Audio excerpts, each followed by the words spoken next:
Hey guys, how we doing? Richie Hicks Jr. Sports Podcast. In my most recent mock draft, which I did this morning, I've done a ton of these, hundreds of them, but I believe that I did my best work in a mock draft. This is my take on everything, and we're hearing constant conflicting reports. New York Giants pick 3.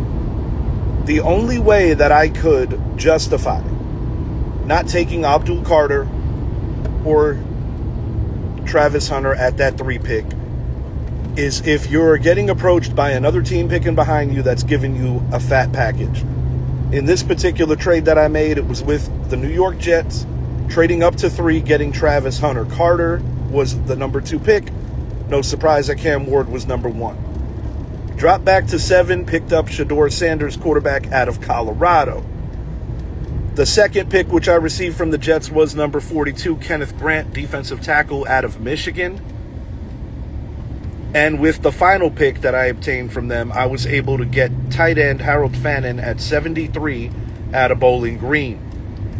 In my particular draft, I addressed the offensive line, center, guard, as well as tackle. LeJohntay Wester, wide receiver out of Colorado, was my final pick. Mondone Jr. from the Georgia Bulldogs, I got midway through the draft. That was more of a pick if the New York Giants do indeed make Bobby Okereke a surprise cut. There have been conflicting reports about what the Giants view Okereke as. But my question to you, New York Giant fans and just NFL enthusiasts alike, we know that they got Russell Wilson and Jameis Winston on short-term deals. Winston for 2 years, Wilson just for this 1. They still need a franchise quarterback. Is Shedeur Sanders that guy? And if he is, do you justify bypassing on a Carter or a Travis Hunter? Or do you just take Shedeur at 3 and make it simple? I think the Giants could trade back and still get Shedeur if that's the direction they want to go. Of course, there's been a lot of reports lately that the Giants are looking more so at a defensive stud at pick 1, maybe trading back into the end of round 1 or early round 2 and getting their quarterback. But I will say this, if you get the right package, you can get a corner like a Benjamin Morrison, who in my opinion is the next tier of cornerback after Will Johnson and Travis Hunter. Giants need help all over the place, and that's why I'm open to the New York Giants trading back and getting a bigger package to get more draft capital.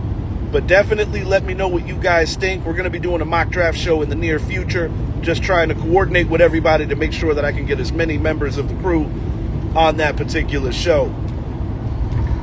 New York Yankees, oh man, the pitching staff is in ruins. Marcus Stroman didn't even make it to the 50-pitch mark. He made a trip to the local hospital after the game, getting his knee checked out. Just a disaster yesterday as the San Francisco Giants just pounded the New York Yankees. And today Will Warren is on the bump. But outside of Max Fried, those ERAs are out of control in the Yankee rotation.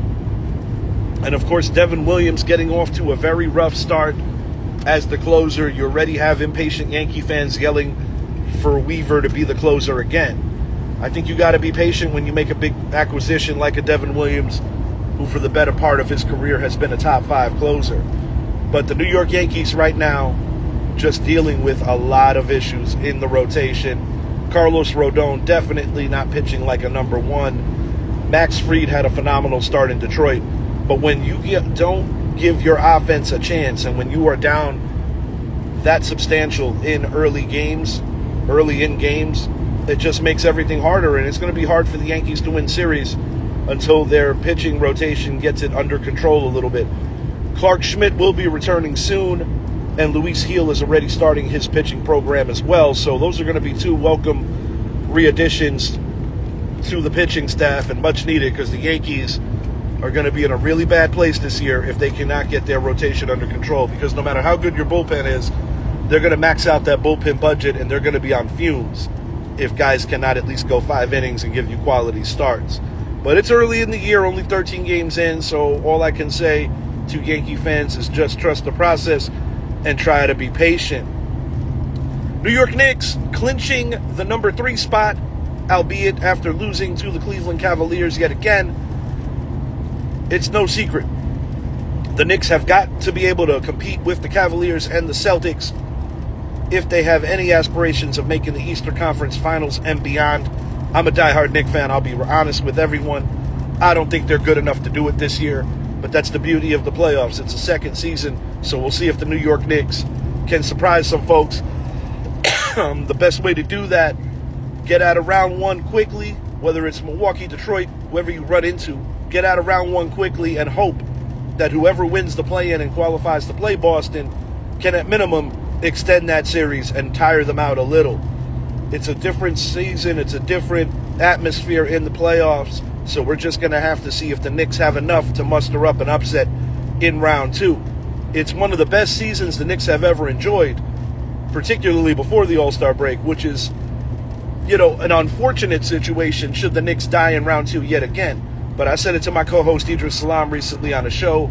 I do believe that the New York Knicks have a 3-year window to win that ever-elusive first championship since the 72-73 season. New York Rangers, inches away from being eliminated. A couple of days ago, they had the massive 9-goal outburst at UBS Arena against the rival New York Islanders. Unfortunately for my beloved New York Rangers, it's too little too late. It's an inevitability that they are going to get eliminated from the playoffs.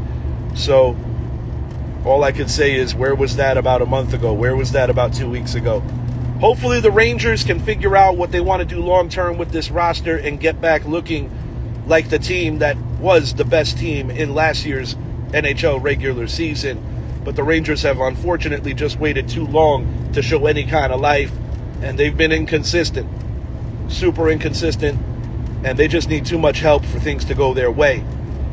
But keep an eye out for our mock draft shows. We're going to be dropping promos, and we'll be keeping you in the loop on when that's going to be going down. I wish all of you a great weekend. Happy Saturday, everyone. Be safe out there. Later.